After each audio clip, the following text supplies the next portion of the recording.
à l'ordre du jour de ce Conseil, qui commence par un beau morceau, si j'ose dire, puisque c'est la présentation du rapport de la Chambre régionale des comptes qui vous est parvenu avec, et on va le voir dans sa présentation, avec les commentaires et réponses officielles de la ville. C'est un document important. Au total, c'est 100 pages. Hein. Je peux vous dire qu'on les a... Ben oui, et on les a aussi travaillés. C'est important. S'ils pouvaient faire plus court, ce serait aussi bien, mais c'est pas comme ça. La première diapositive, on va essayer de travailler avec des diapositives pour que vous puissiez mieux intégrer les éléments que je vais vous présenter. C'est la première présente la manière dont ça s'est fait. Le contrôle s'est engagé par un courrier le 18 avril 2018. Voilà, on a commencé là. Et on a eu un premier entretien d'ouverture du contrôle, c'est comme ça, c'est-à-dire que les magistrats viennent l'entretenir en disant, voilà, on va faire un contrôle, voilà les thématiques que nous allons prendre en compte. C'était le 6 juin 2018. Et puis, pendant tout ce temps, il y a eu du travail. Hein. C'est pas parce qu'il n'y a pas d'autres points blancs qu'il n'y a pas eu de travail. En particulier, beaucoup d'allers-retours entre les demandes des magistrats et les services qui répondaient, parce que et ça demande un travail supplémentaire extrêmement important et détaillé, pour arriver au 7 mars 2019 à l'entretien de clôture de l'instruction. Alors c'est la même chose, l'entretien de clôture, il se fait avec les magistrats, et on a, après cet entretien de clôture, un premier document qui est un document provisoire auquel on envoie des observations provisoires. Encore une étape de dialogue hein, qui demande beaucoup de temps et de travail et qui aboutit au mois d'août, là, le 2 août 2019, à une réponse écrite du maire qui reprend tout ce qui a été dit par écrit, tous les points d'accord que l'on a avec la Chambre et puis les points où on conteste, où on a une analyse différente. C'est un dialogue, un vrai dialogue qui est mis en place. De là, on arrive aux observations définitives, évidemment, qui ont été présentées par une délibération de la Chambre régionale des comptes le 17 octobre 2019, qui aboutit à une nouvelle réponse du maire, écrite, mais cette fois une réponse définitive. Et c'est ce document définitif qui comprend le rapport définitif et la réponse définitive que vous avez eue, qui est le document qui, après la présentation au Conseil, ce soir deviendra public, puisque c'est un document qui, vous le savez, est public. Il y a eu ensuite une période de réserve préélectorale, donc on ne pouvait pas traiter ce type de sujet, c'est la règle. Et après, il y a eu ce que vous connaissez, donc on arrive au 16 juin 2020, où nous avons reçu ce rapport définitif avec la réponse du maire. Et bien évidemment, à partir du moment où on reçoit, on doit le présenter dans le conseil municipal qui suit, dans les délais de convocation. C'est pour ça qu'il est présenté aujourd'hui, 9 juillet. Voilà la manière dont se déroule un contrôle régional de la Chambre des comptes. Alors, vous le voyez, c'est 66 pages, 8 annexes, plus une réponse de 23 pages. Vous avez remarqué que la réponse est plus courte que les observations, quand même. Comme je le disais, ce rapport est public à partir de la séance de ce conseil municipal, y compris pour la presse, bien évidemment. La Chambre régionale des comptes a porté plus particulièrement ses investigations sur des thèmes qu'elle choisit, elle. Évidemment, ce n'est pas nous qui le disons, c'est elle qui choisit, qui décide. La mutualisation et la gestion des ressources humaines, le contrôle interne et l'architecture des systèmes d'information, la qualité et la fiabilité de l'information budgétaire et comptable, l'analyse financière et le chauffage urbain. Il y a 2 dossiers qui étaient imposés, parce qu'eux aussi, ils ont des chefs. Et les chefs, c'est la Cour des comptes. Et la Cour des comptes impose aux chambres régionales un certain nombre de thématiques, et ils avaient 2 thématiques imposées. le contrôle interne et l'architecture des systèmes d'information et les chauffages urbains. Voilà. C'est pour ça qu'ils ont été dans l'obligation de le faire. La Chambre régionale des comptes fournit un certain nombre de dossiers, d'éléments, d'analyses. Je vais essayer de vous les présenter de manière succincte, mais formule 5 recommandations. Et celles-là, à la fois, elles s'imposent ou elles ne s'imposent pas, mais comme ce sont des recommandations, il faut qu'on les suive et qu'on en rende compte au bout d'un an de la manière, à partir d'aujourd'hui, de la manière dont on a suivi ces recommandations. Voilà, ça c'est... En gros, les recommandations, c'est la partie officielle. Le reste, c'est une aide à la gestion, un regard extérieur, mais là, c'est la partie officielle, et la commune s'engage, bien sûr, à respecter cette partie-là. Alors, un des grands débats que nous avons eus avec les magistrats, c'est de bien faire comprendre quel était notre territoire et ses spécificités. On le dit, on le connaît, je ne vais pas insister lourdement, mais c'est bien que la CRC reconnaisse une spécificité de nos territoires sur le dynamisme économique, démographique, sur la forte inégalité des revenus, et que bien évidemment ça impacte le contenu de l'action publique locale, et ça impacte les dépenses qu'on fait, la manière dont les choix que l'on fait. On doit donc adapter on a montré qu'on devait adapter notre offre de services, d'équipements, et organiser le développement de la cohésion sur ce territoire de manière en lien avec ces spécificités. C'est un point important. Il y a des éléments, mais j'y reviendrai, qui n'ont pas suffisamment, à mon avis, été pris en compte. C'est simplement une question d'analyse. En particulier, on le verra sur la composition de notre population, la jeunesse de notre population, et puis sur les grandes inégalités de revenus. Voilà, ils auraient pu l'écrire, ils ne l'ont pas écrit, donc on leur a dit qu'ils auraient pu l'écrire. Mais c'est le débat normal avec ces magistrats.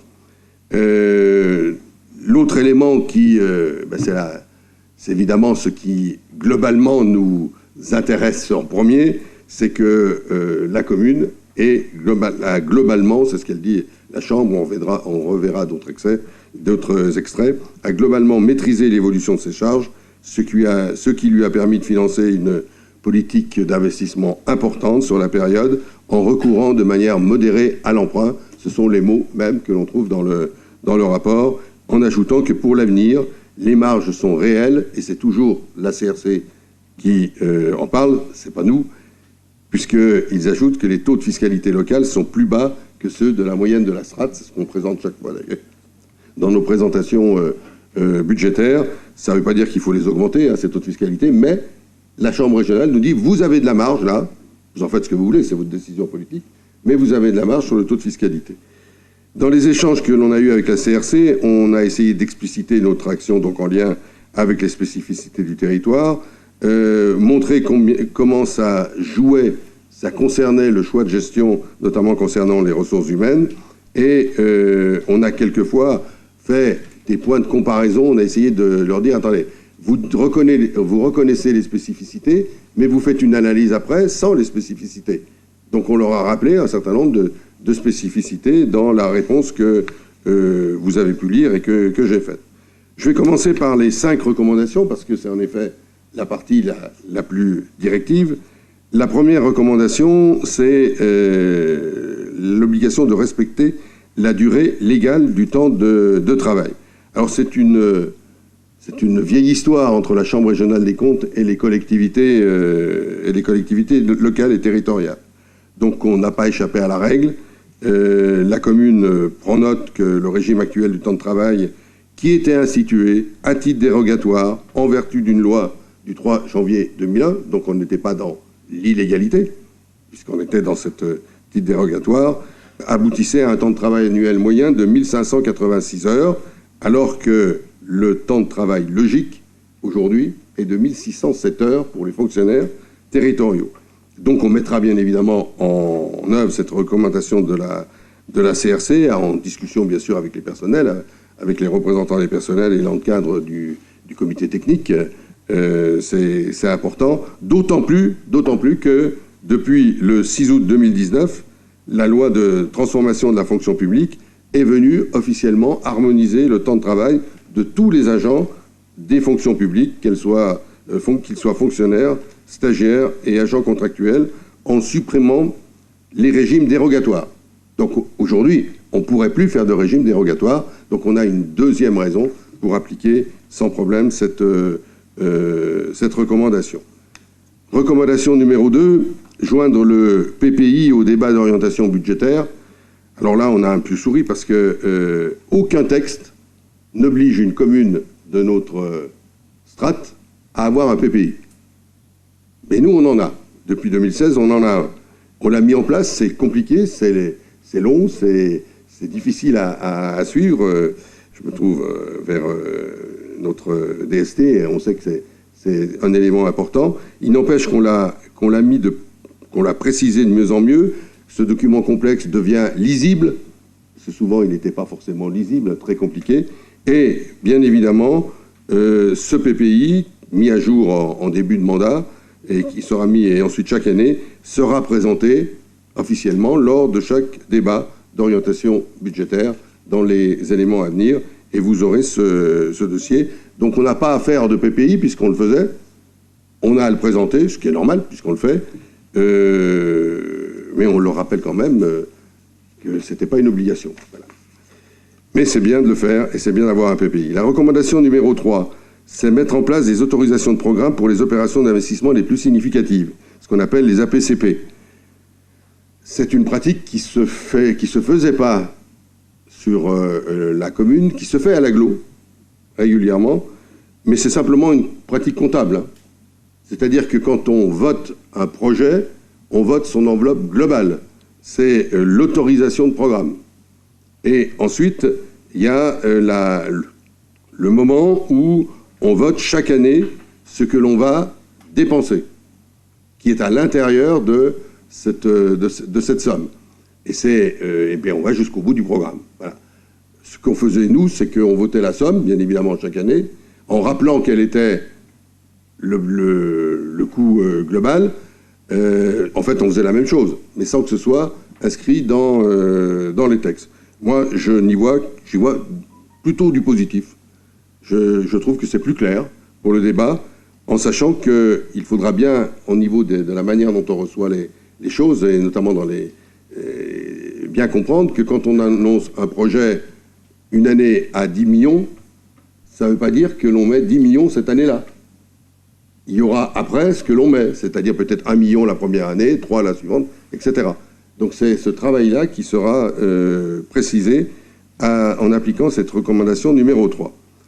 Ensuite, c'est très technique, hein, la recommandation numéro 4, mettre en cohérence l'inventaire et l'état de l'actif conjointement avec le comptable public. Il faut que la collectivité ait un patrimoine, il faut que cette situation patrimoniale de la collectivité soit menée conjointement par l'ordonnateur, c'est-à-dire par le maire, sur le recensement des biens, y compris avec un inventaire physique et un inventaire comptable, et que le comptable public assure la tenue de l'actif immobilisé, et que, évidemment, ces deux documents coïncident.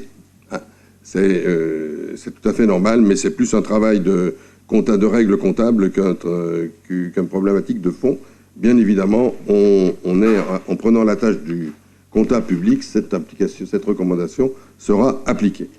La recommandation numéro 5, il s'agit de mettre en place pour les délégations du service public la commission de contrôle financier prévue à l'article R2222-3 du Code général des collectivités territoriales. Vous voyez que la Chambre régionale des comptes nous demande la même chose que vous nous demandez, donc on va y venir dans un instant.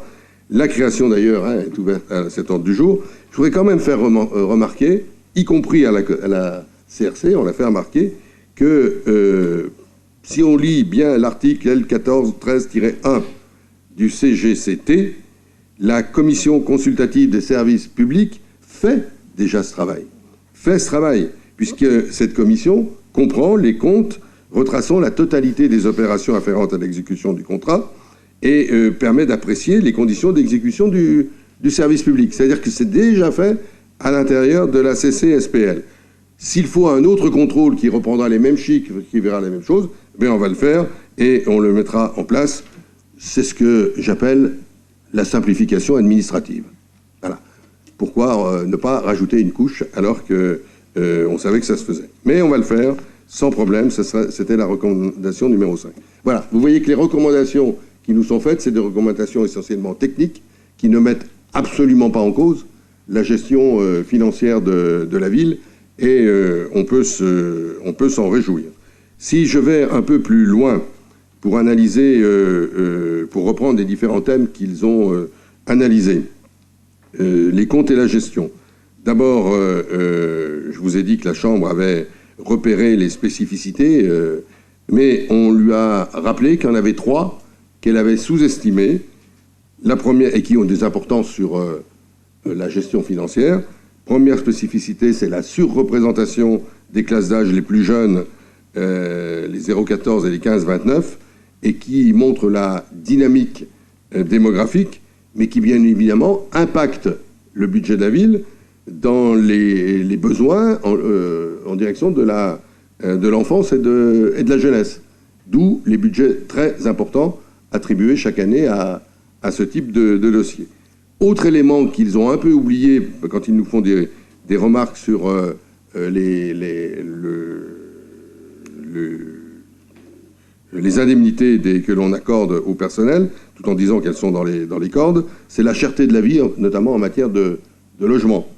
Nous sommes le premier employeur de la commune et on ne saurait, moi je saurais me soustraire à nos obligations d'employeur, et on doit ajuster dans la limite où l'on peut, puisqu'on est dans le cadre d'une politique salariale nationale, hein, avec des indices, on ne peut pas changer, mais la petite marge qu'on a, on l'utilise pour fidéliser nos personnels, pour d'abord rendre attractive le fait de venir sur Annemasse, et puis de fidéliser ces personnels, et je crois que c'est un élément important. Et enfin, troisième réalité oubliée, la réalité des inégalités de revenus. On en a beaucoup parlé.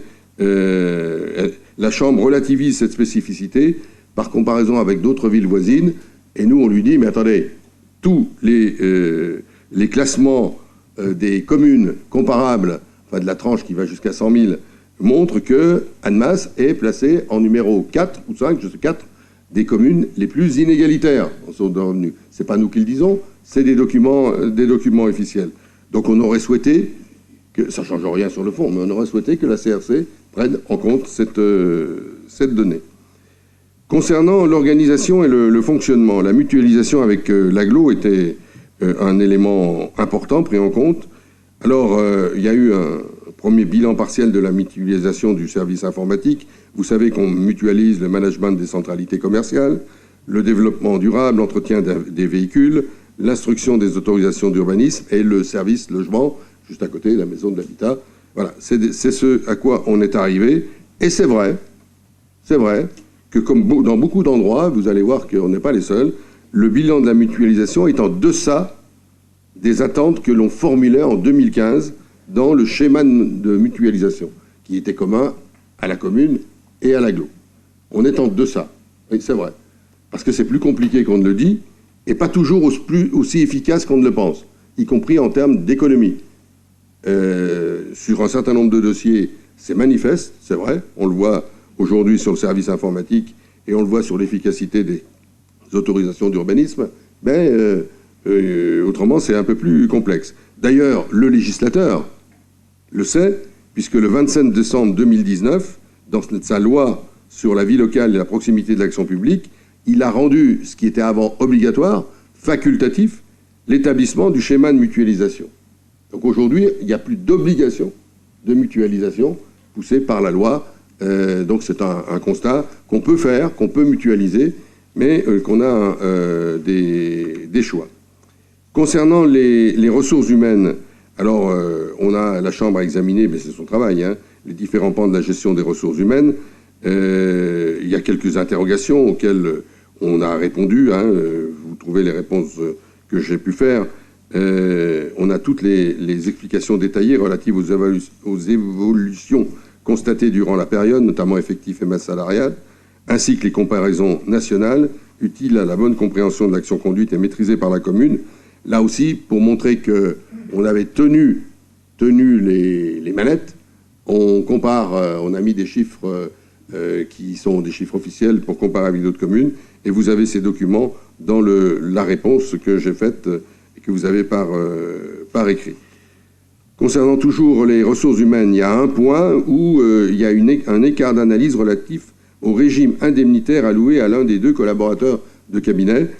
Ça a été une longue discussion. On a cru qu'on ne se comprenait pas, parce qu'en fait, ils ne nous reprochaient pas de trop payer ce ou cette collaborateur, mais de ne pas le payer dans les règles où on aurait dû le payer. C'est-à-dire que c'était pas, on dépassait ce qu'on pouvait payer. Simplement, on avait appliqué des règles différentes. Depuis, on a tenu compte, on s'est enfin compris avec la CRC. Je peux vous assurer que ça n'a pas été simple. On s'est enfin compris, ce qui nous a amené, dans le cadre de la délibération du 19 décembre 2009 qui a instauré le RIFSEP, vous vous souvenez, hein, le régime indemnitaire pour les personnels, d'intégrer, de prendre les dispositions du décret pour fixer les régimes indemnitaires des collaborateurs de cabinet. Ça ne change pas leur rémunération, mais ils sont alignés sur les mêmes règles de régime indemnitaire que les personnels. Voilà, tout ça pour ça. Alors, un constat, hein, le constat effectué par la Chambre décrit les éléments de droit et le fait qui régissent les pratiques sobres de la commune. Le contrôle interne comptable et financier, c'est une thématique, je vous rappelle, demandée par la Cour des comptes, et c'est vrai que nous n'avons pas de cartographie des risques ni organisé de contrôle interne spécifique. On n'a pas un service de contrôle de gestion. Ça ne veut pas dire qu'on n'a pas de contrôle de gestion.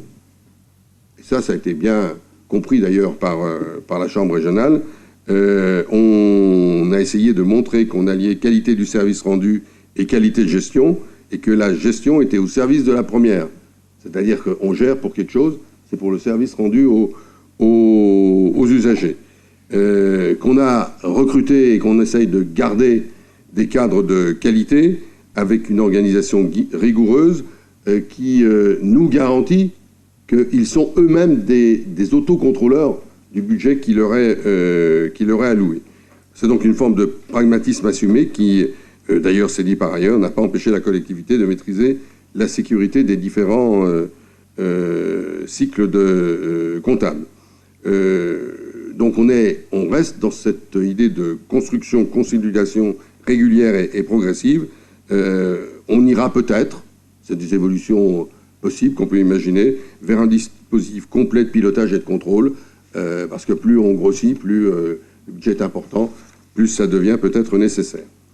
Toujours dans le contrôle interne, comptable et financier, vous avez vu qu'il y avait un passage sur la liquidation judiciaire de la MJC Sud. C'était normal que ça inquiète sur un événement important.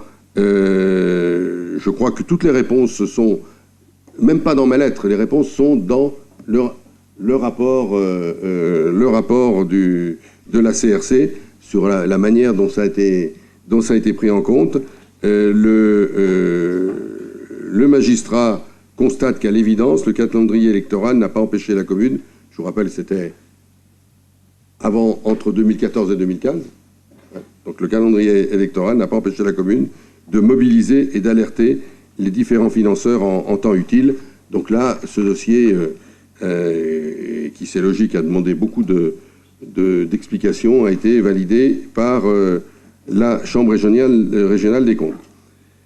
La qualité et la fiabilité de l'information budgétaire et comptable, et là, la CRC note, et on est très content qu'elle le note, la prudence de la commune dans la préparation et l'exécution de son budget. Je regarde l'adjointe aux finances, et on ne peut que se féliciter de cette prudence. Elle nous invite à améliorer l'information, bien volontiers. La première, c'était d'avancer la date du BS. Donc c'était prévu. On aurait dû faire le BS dans la foulée, ou du moins dans le conseil qui aurait suivi le compte administratif. Sauf que, voilà, la Chambre des comptes n'avait pas prévu le Covid-19. Donc on le fera bien évidemment dans l'évolution. Le PPI, je vous l'ai dit, il sera présenté lors du débat d'orientation, et on mettra en place les APCP, ce que je vous ai expliqué tout à l'heure, et qui permettra de rendre le budget encore plus lisible qu'il n'est. On mettra en avant, et c'est quelque chose qu'on avait commencé à faire, mais qui me semble important, là je partage tout à fait, c'est de valoriser les concours en nature aux associations, c'est-à-dire quand une association bénéficie d'un local, par exemple, eh ben, voilà, c'est un concours en nature, c'est à mettre en avant. C'est pas que la subvention qui est des associations, certaines, hein, c'est aussi les aides en nature. Voilà, alors en dehors de quelques erreurs d'écriture qui étaient corrigées, voilà ce qui a été dit. Sur la fiabilité comptable des budgets, on nous demande notamment une plus grande rigueur sur le compte 6188 autres frais divers. Et c'est vrai qu'il y a eu sur une période une augmentation très forte, sauf qu'elle est justifiée, elle est expliquée. Le risque, c'est qu'on mette dans cette ligne tout ce qu'on veut, quoi. Voilà. Et ça existe. Ça existe. Nous, on l'a mis en avant et on a expliqué, l'explication a été prise en compte. C'est à un moment où on a acquis les places en crèche de manière importante, hein, les crèches, la Maison Bleue, dans les deux crèches, je crois que c'est 24 et 24 de mémoire. Non, dans la Maison Bleue, c'est 24 et 24 et 20. 24 et 20, c'est 24 et 20. Et donc, évidemment, le coût, il était là, il a été à cet endroit-là, et c'est dans le même temps qu'on a payé le prestataire des contrats de performance énergétique. Donc voilà pourquoi un coût s'est monté un peu plus haut, mais ils se sont bien rendus compte que le reste du temps, ce compte était correct. On nous demande d'imputer les prestations de trait d'union. Vous savez, trait d'union, c'est l'entreprise d'insertion qui travaille pour nous, de les imputer sur un compte qui concerne les mises à disposition de personnel. C'est simplement la ligne qui nous est demandée. On nous demande de provisionner pour risque, bien que la Chambre des comptes nous dit bah, vous n'avez pas de risque financier, mais voilà. Mais on mettra. On a déjà notre gestion prudente fait qu'on n'a pas de risque financier. Donc on pourra mettre des éléments s'il le faut. Le suivi du patrimoine, j'en ai parlé, et une meilleure formalisation des recensements des restes à réaliser et des rattachements.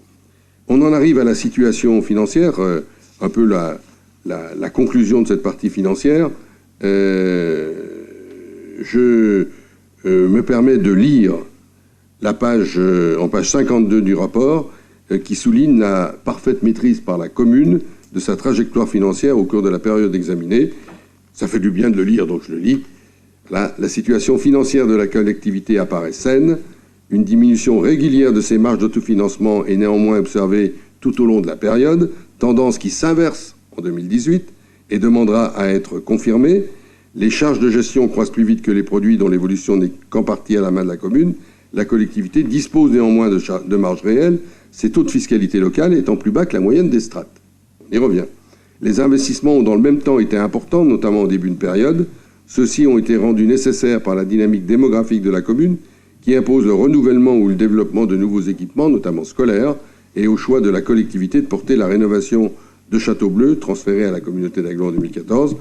La commune a toutefois eu peu recours à l'emprunt pour se financer et bénéficie d'un endettement limité, lui laissant des marges de manœuvre pour les investissements futurs, en particulier le centre culturel dit Château-Rouge, dont l'essentiel de la rénovation portera sur 2019, 2020, 2021, on peut ajouter, c'est en cours. Voilà, ce rapport est là. Alors je dirais que et la diapo suivante le montre, hein, c'est pas des réponses, c'est le complément qu'on peut apporter. En particulier, je commence par la fin de cette diapo, le compte administratif que l'on a présenté le 18 juin 2020 confirme la trajectoire notée par la CRC à partir de 2018, qui montre que la crainte d'une tendance baissière de la capacité d'autofinancement s'est arrêtée et que depuis 2018-2019, on remonte avec une épargne de gestion qui s'établit en 2019, c'est les chiffres que vous avez vus lors de la dernière réunion, à 8 917 000, alors qu'en 2018, on était à 8 384 000. Voilà. Donc c'est un élément important qui est noté. En réponse à quelques points d'alerte, oui, on peut en effet utiliser les marges de manœuvre fiscales pour consolider l'autofinancement et améliorer notre ratio de frais de personnel. Parce que si on a plus de recettes et qu'on ne bouge pas les frais de personnel, le ratio est meilleur. C'est simple, c'est mathématique. On pourrait le faire. Mais évidemment, c'est un choix politique. Et ce n'est pas le choix de la CRC. Ce n'est pas à la CRC de choisir. Dans les relations avec la DSP du casino, on nous demande d'être vigilants sur le rôle du casino, notamment ses liens avec l'attractivité de la ville. Et je peux vous dire que nous sommes vigilants. Et bientôt, j'espère que l'on pourra vous annoncer une grande nouvelle sur l'attractivité de la ville à travers les évolutions du casino. Ça, c'est comme on dit, du teasing pour... voilà, c'est ça. La hausse relative des charges de personnel est pour partie expliquée par la maîtrise des autres charges de gestion. Là aussi, c'est un rapport mathématique. Hein. Si on maîtrise les charges de gestion et qu'on bloque les charges de personnel au même niveau, si on en baisse d'autres, le ratio augmente naturellement. Le compte administratif, je vous l'ai dit, a confirmé la trajectoire concernant l'autofinancement. Un point particulier sur le chauffage urbain, puisqu'ils avaient fait ce choix de s'intéresser à notre DSP BEA, hein, la chaufferie qui est à côté, là, c'est ça là, le chauffage urbain. C'est paradoxalement la thématique qui a nécessité le plus d'échanges, parce que là aussi, on avait l'impression, et je ne leur fais pas la pierre, mais que c'était la première fois, enfin, qu'ils faisaient un devoir, quoi. Nos magistrats, ils faisaient un devoir de s'intéresser au chauffage urbain, ils ne savaient pas trop ce que c'était. Donc il fallait leur expliquer, revenir, remettre en avant un certain nombre de choses. Ça s'est bien passé, hein, toujours dans des relations tout à fait cordiales et efficaces. Et encore une fois, merci aux services qui ont participé à ces réponses. Ils ont fait un gros boulot.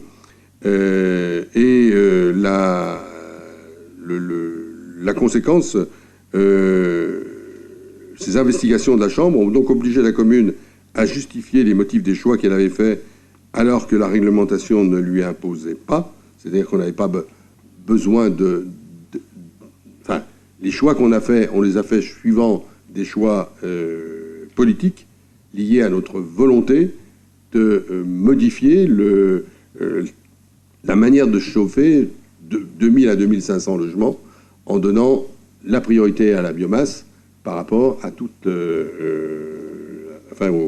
au gaz ou au gasoil. Donc c'est quelque chose qui a été porté. Ce contrôle, alors, il faut toujours continuer à chercher les éléments positifs, nous a permis d'enclencher une nouvelle discussion avec nos délégataires pour clarifier quelques documents. Ah, c'est bien d'avoir un regard extérieur, là, ça n'a pas changé fondamentalement. On a quelques améliorations formelles de contrôle qui peuvent intervenir. On reste attentif à l'évolution de l'équilibre économique du contrat, d'autant plus qu'aujourd'hui, la trajectoire du résultat net est conforme à ce qui était prévu. Le point d'équilibre avait été atteint en 2017. Les recettes étaient déjà supérieures en 2017 de 12,6% à la prévision, et le potentiel commercial du réseau n'est pas atteint encore. Il y a des possibilités. Donc, voilà, c'est ce rapport qui a demandé, enfin, ce moment qui a demandé beaucoup de travail, nous permet, il faut toujours encore une fois, trouver le côté positif, d'avoir des éléments d'amélioration. En conclusion, cet examen de la gestion de la commune a parfaitement rempli les objectifs définis par le Code des juridictions financières. Il a porté sur la régularité des actes de gestion, sur l'économie des moyens mis en œuvre et sur l'évaluation des résultats atteints par rapport aux objectifs fixés par l'Assemblée délibérante. Naturellement, cette communication du rapport de la CSC pourrait constituer, on peut toujours trouver un débat de chiffres, mais au-delà des motifs de satisfaction que l'on peut avoir sur la qualité de la gestion financière de l'équipe municipale entre 2012 et 2018, et comme j'avais l'honneur de conduire cette équipe municipale pendant cette période, ce rapport, et on l'a voulu comme ça, et le travail que l'on a fait avec les magistrats sont allés dans ce sens, les réponses et le dialogue qu'on a eu ont toujours été dans ce sens-là. On a voulu que ce rapport soit utile au sens et qu'on prenne en compte les différents points de vigilance et d'amélioration qui vont guider l'action de la commune. Voilà, c'est un arrêt sur image, hein, ce rapport de la Chambre régionale des comptes. Il offre l'occasion d'une analyse rétrospective et comparative de notre trajectoire de gestion choisie et suivie par la collectivité. Voilà, excusez-moi, j'étais un peu long, mais ça correspondait à 100 pages, ce que je viens de vous résumer. Je vous remercie de votre attention. Monsieur Gaconnet. Oui, bonsoir à tous. Merci, monsieur le maire. C'est vrai que jeudi dernier, quand j'ai ouvert l'ordre du jour, je vous en ai un petit peu voulu. C'est vrai que d'avoir un rapport de 100 pages, plus le reste du conseil, alors que vous l'aviez en main depuis le 16 juin, je me suis dit, bon, c'est un peu délicat. J'étais à deux doigts de vous demander le report de ce point, parce que ça demande effectivement de l'analyse et prendre le temps de la lecture. Mais je dois vous avouer que, comme un bon livre, le jeudi soir, je me suis mis à lire les premières pages et j'ai été jusqu'au bout. Voilà. Parce que dans ce rapport, bien évidemment, il n'y a rien d'accablant ni de répréhensible au niveau financier. Mais c'est vrai que pour une minorité comme la nôtre, qui avons déjà fait un précédent mandat et qui vous pose souvent les mêmes questions, notamment au niveau du budget, au sujet des ressources humaines notamment, et ben je trouve qu'on a eu beaucoup de réponses. On aurait peut-être préféré les avoir de votre part pendant les débats. J'ai bien compris la technicité, la spécificité et parfois même les leçons que vous avez pu donner à la Cour des comptes. Mais derrière cette technicité et la spécificité, il reste malgré tout de l'humain. Et c'est sur ces points-là que je voudrais m'arrêter un peu ce soir sur ce débat. Il est évident, hein, vous l'avez dit, une bonne gestion, tout va bien, mais il faut aller lire aussi un petit peu entre les lignes, monsieur le maire. Et c'est vrai que notamment concernant les ressources humaines, la situation, nous la jugeons, nous, préoccupante. Voilà. On va reprendre pêle-mêle les 4 points les plus importants aussi du rapport. Le temps de travail des agents est inférieur à la durée légale. Alors vous avez donné une explication dont acte. L'absentéisme, par contre, est en sensible augmentation, et notamment le nombre de congés pour maladie ordinaire. Ça représente à peu près 45 agents à temps plein pour toute l'année, ce qui n'est pas rien. L'appel également à la vigilance lancé par la Chambre des comptes concernant l'évolution du régime indemnitaire, vous y êtes expliqué, dont acte également, et le poids grandissant des charges de personnel sur les dépenses de fonctionnement. C'est vrai que pendant des années, vous nous avez dit, notre ville évolue, c'est pour ça qu'on embauche. Mais on se rend compte qu'entre les lignes, il y a des moyens je dirais pas de réduire ce taux, mais en tout cas de l'améliorer ou de chercher à l'optimiser. Et je pense très sincèrement qu'il y a un problème managérial au sein de cette ville. On a vu beaucoup de cas de personnes, on va dire, placardisées ou en arrêt de travail pour des raisons professionnelles. Et c'est vrai que ça mérite vraiment un audit. Vous l'avez fait à l'OMS, au service des sports, pardon, au service des sports, et été fait un audit. On n'en a pas eu trace, nous, en tant que minorité, pour savoir ce qui s'était réellement passé dans ce service. Mais je pense que ce document de la Cour des comptes doit nous alerter, et doit vous alerter également, et d'avoir une vision un peu plus globale de ce qui est fait actuellement en termes managériels au sein de cette ville. Nous pensons également qu'il serait bénéfique de mettre en place un relevé public et régulier d'indicateurs, par exemple tous les 6 mois, destinés à mesurer les progrès à venir dans la gestion par la ville de ses ressources humaines. Voilà, c'est un point quand même très important, puisqu'on est à peu près à 61%. Vous aimez beaucoup vous comparer à d'autres villes, mais sachez que 61%, c'est un des taux les plus élevés de notre territoire et de notre région. Vous avez dû vous expliquer sur les spécificités également de notre territoire. Jusqu'à preuve du contraire, c'est une chambre régionale et pas une chambre nationale. Donc je pense que même en étant à Lyon, ils doivent quand même comprendre ce que c'est Annemasse et son territoire. Concernant le contrôle financier, la commission de contrôle financier, nous on s'en réjouit bien évidemment et on approuve cette recommandation, puisque comme vous l'avez dit, nous vous l'avons demandé le 8 juin. Je note le côté cynique, on va dire, mais en tout cas caustique de votre remarque concernant la CCSPL. Croyez bien que ce n'est pas la même chose et que ce n'est pas un millefeuille, mais bien un organisme de contrôle un peu plus puissant que la CCSPL. Et enfin, un dernier point qui concerne Château-Rouge. C'était une demande de notre part lors du dernier mandat. Il y a 12,5% des abonnés qui sont annemassiens, 23 qui sont de l'agglomération, et je pense sincèrement qu'il faudrait vraiment activer le transfert de Château-Rouge vers l'agglomération. Donc ma question est la suivante: quand est-ce que vous avez prévu d'effectuer ce transfert? Un dernier point concernant les associations, vous l'avez dit, il faut être plus clair sur ce qui a été attribué, être plus clair également sur la présentation du bilan et du budget. Moi, je me réjouis également de la préconisation qui a été faite de budgétiser sur l'année un gros projet. Ça donnera plus de clarté à nos débats et surtout à la visibilité financière. Voilà, en gros, ce que nous voulions dire. J'allais juste aussi sur un point qui m'a un petit peu... vous avez beaucoup parlé de technicité et de spécificité. Les fonds frontaliers sont vus dans ce rapport comme quelque chose de stable sur les 6 années qui se sont écoulées. Alors, j'ai pas de boule de cristal. Nous avons vécu une période, et nous la vivons toujours, une période très compliquée en termes économiques, sociales et sanitaires. Et ce qui nous attend, notamment en rapport aux fonds frontaliers, doit nous alerter sur les prochaines années, puisque on est vraiment au devant d'une crise sans précédent et dans l'emploi français et dans l'emploi suisse, qui vont, quoi qu'il arrive, impacter les budgets de la commune. Voilà, merci. Merci, Madame Dejean. Bonsoir à toutes et à tous. Je vous remercie de me donner la parole. Donc, je voudrais, en tant que membre depuis 5 ans de la CCSPL d'Annemasse Agglo, donner quelques précisions, si vous permettez, sur les différences entre la CCSPL et la CCF. Donc, comme son nom l'indique, la commission consultative des services publics, elle a juste un rôle consultatif. Elle s'exprime sur le rapport du délégataire. Et dans ce rapport, comme le rapport de la Chambre de compte le mentionne, il y a du flou, il y a des choses qu'on ne comprend pas toujours. Et même si on pose les questions, on n'a pas forcément toujours les réponses, alors que la commission de contrôle financier, elle a un rôle de contrôle et un rôle coercif, parce qu'elle peut demander un audit, parce qu'elle peut se déplacer et faire l'analyse des pièces justificatives et avoir toutes les réponses nécessaires dans le cadre de l'examen des comptes d'un délégataire.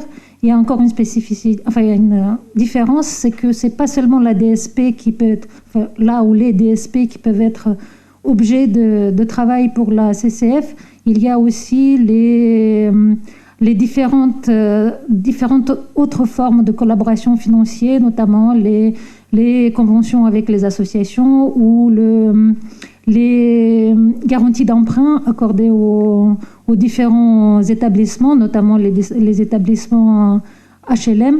Et puis, vraiment, la différence, c'est que ça permettrait certainement d'avoir une meilleure visibilité pour la collectivité de l'usage de l'argent public et puis surtout des revenus réels que les délégataires souvent empochent sans forcément qu'il y ait une transparence totale vers les élus. Et je crois que c'est un point positif pour notre collectivité, comme ça a été déjà démontré sur d'autres territoires.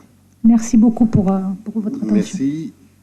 Vous vouliez... Oui, allez-y, reprenez. Oui, excusez-moi. Je voudrais juste aussi compléter par rapport au BEA.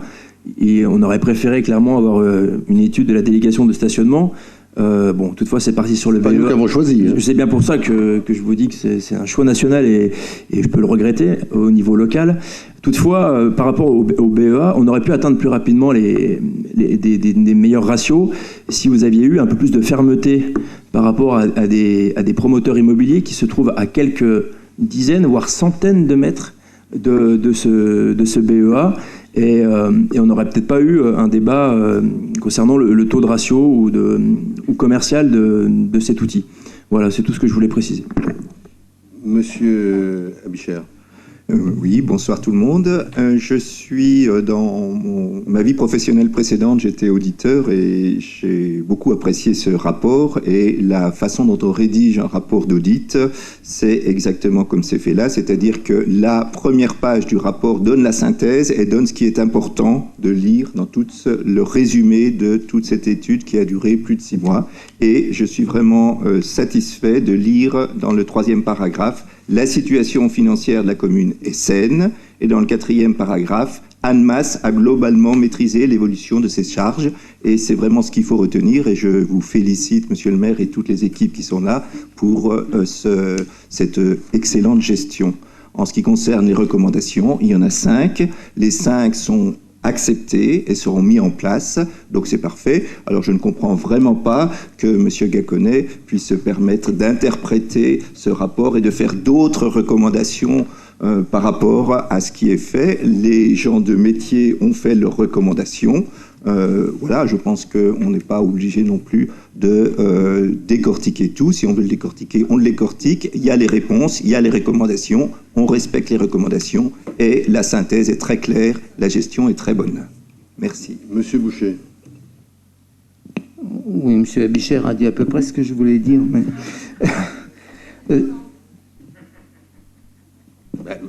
Vous avez la parole, vous vous exprimez, on vous écoute. La réciproque peut être correcte aussi, Madame Maïka, il me semble. Voilà. Bon, moi, je ne suis pas très étonné que vous ne donniez pas quitus. Bon, je peux y aller. Oui.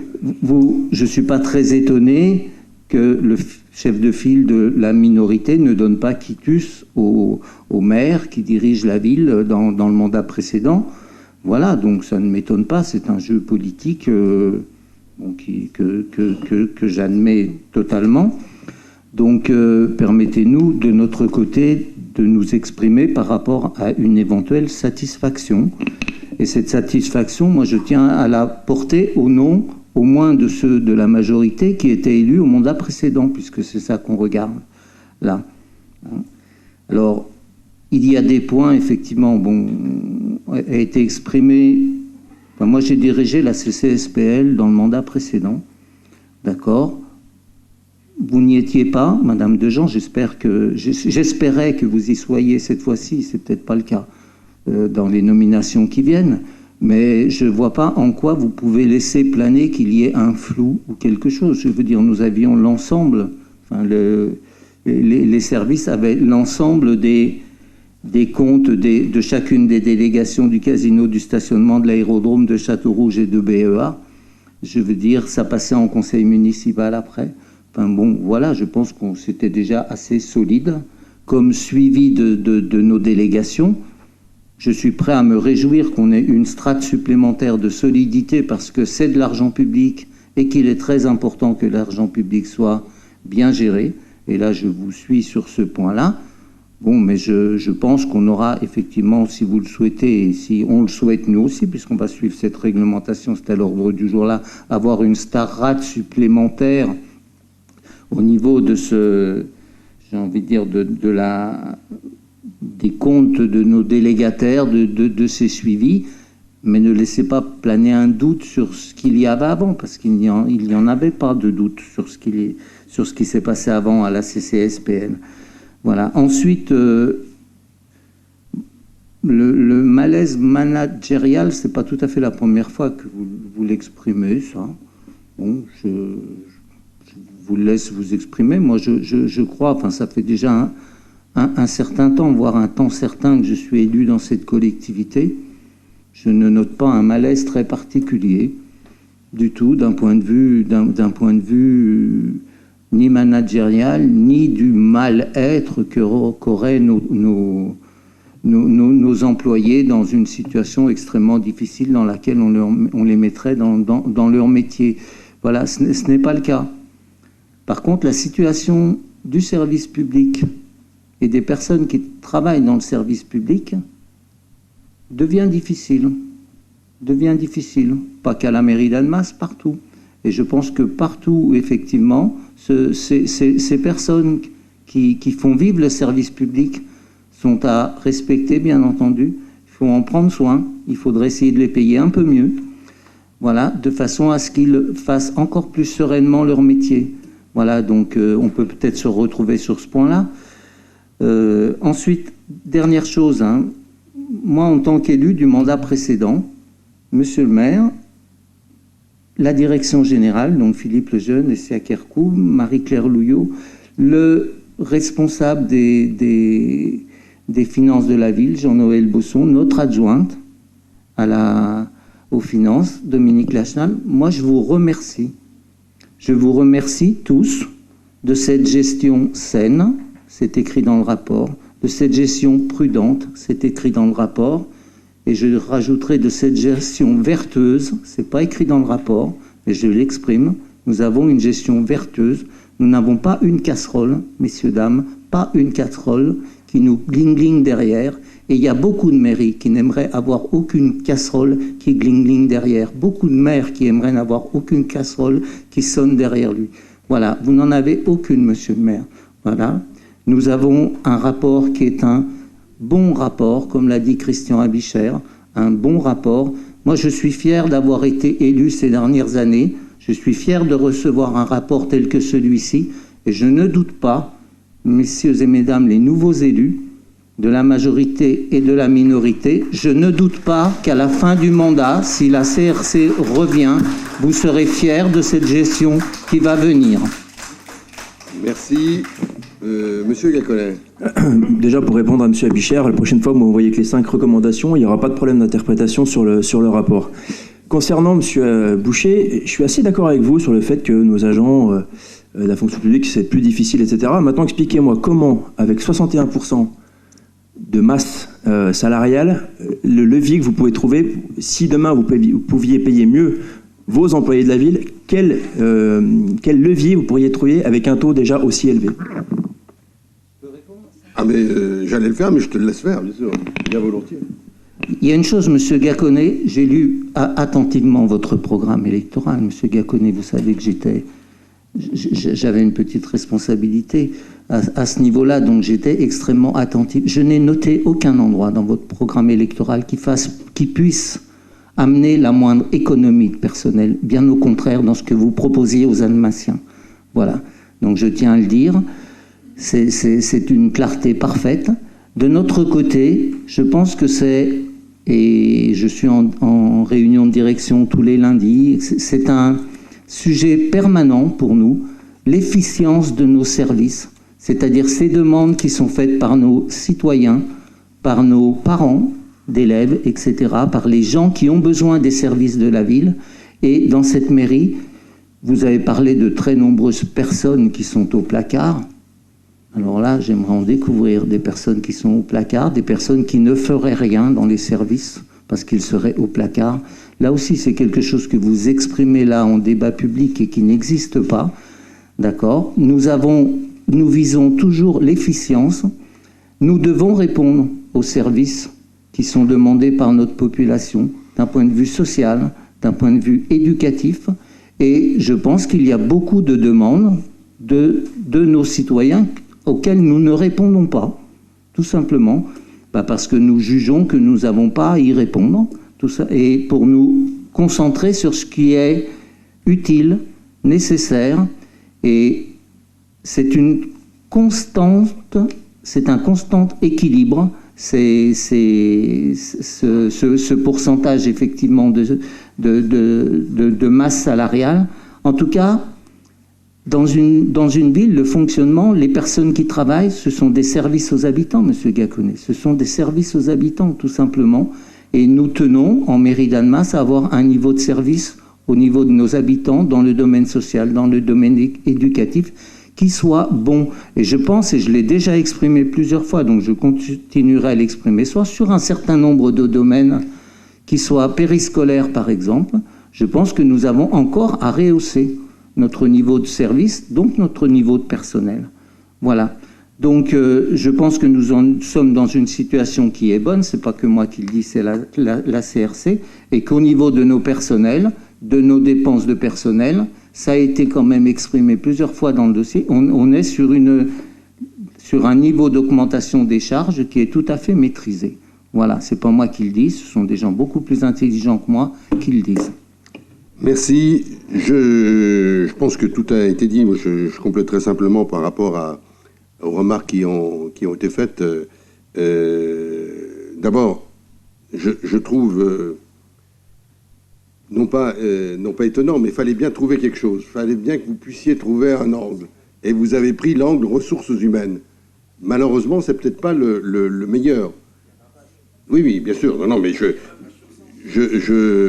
je vous dis que ce n'est peut-être pas le meilleur parce que quand tout a été dit sur les besoins en ressources humaines, et je reformule la question que M. Boucher vient de faire à l'instant, dites-nous, pas aujourd'hui, mais dites-nous combien de postes on supprime de manière à diminuer les ressources humaines, le totalité. Ah bah si, la masse salariale, où on baisse les salaires, où on embauche moins. Voilà. Attendez. Moi, je sais pas faire... Je sais pas faire autrement, hein. Eh ben voilà, mais je suis sûr que je suis un mauvais chef d'entreprise. Mais nous en avons quelques-uns ici qui savent faire aussi. Il n'y en a pas que de votre côté qui savent faire. Ceci étant, excusez-moi, je pense qu'il faut qu'on soit très clair. On n'est pas une entreprise, on est un service public. Et ce service public doit d'abord répondre aux besoins du public. Et je réinsiste sur ce qui a été dit. Aujourd'hui, nous rendons des services au public parce que notre public a besoin de beaucoup de services. Parce qu'il y a des gens qui sont en grande difficulté, parce qu'il y a des gens qui n'ont pas beaucoup d'argent, à côté de gens qui ont beaucoup d'argent, et parce qu'il y a une population jeune en particulier qui nous impose des devoirs. Et s'il y a cette somme-là en charge salariale, c'est parce que ça correspond à de vrais emplois et à un vrai travail, un vrai service mis pour le public. C'est en ce sens-là que, d'abord, il y a une autre... Oui, il y a un troisième levier.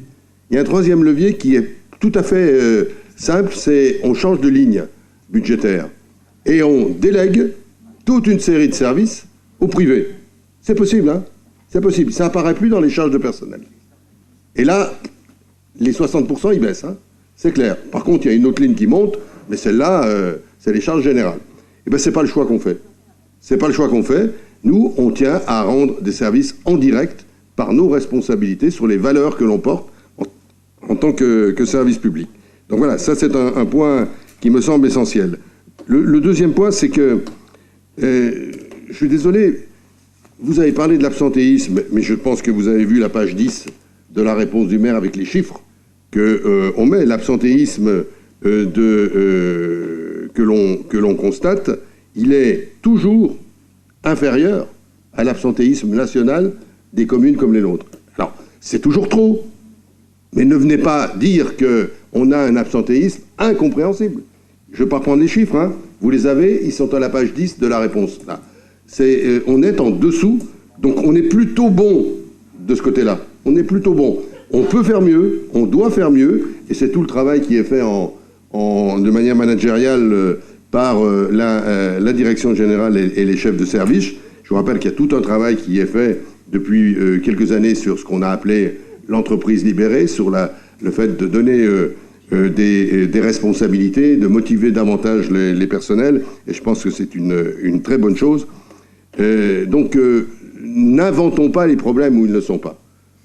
Il y a un point sur lequel, Monsieur Gaconnet, je vous demande très sérieusement des explications et des noms. Vous dites qu'il y a du personnel placardisé, je ne vous demande pas de les donner ici, hein. Mais, eh ben oui, eh ben écoutez, j'attends votre courrier où vous me donnerez les noms de personnel placardisé. Ce sera intéressant, parce que ça, s'il n'y a pas, c'est une calomnie. Et donc, bah oui, quand même, on est bien d'accord. Donc vous donnerez des noms de personnel placardisé, je vous attends, et on pourra en parler, notamment avec Madame Boucher, adjointe en charge des personnels. Puis,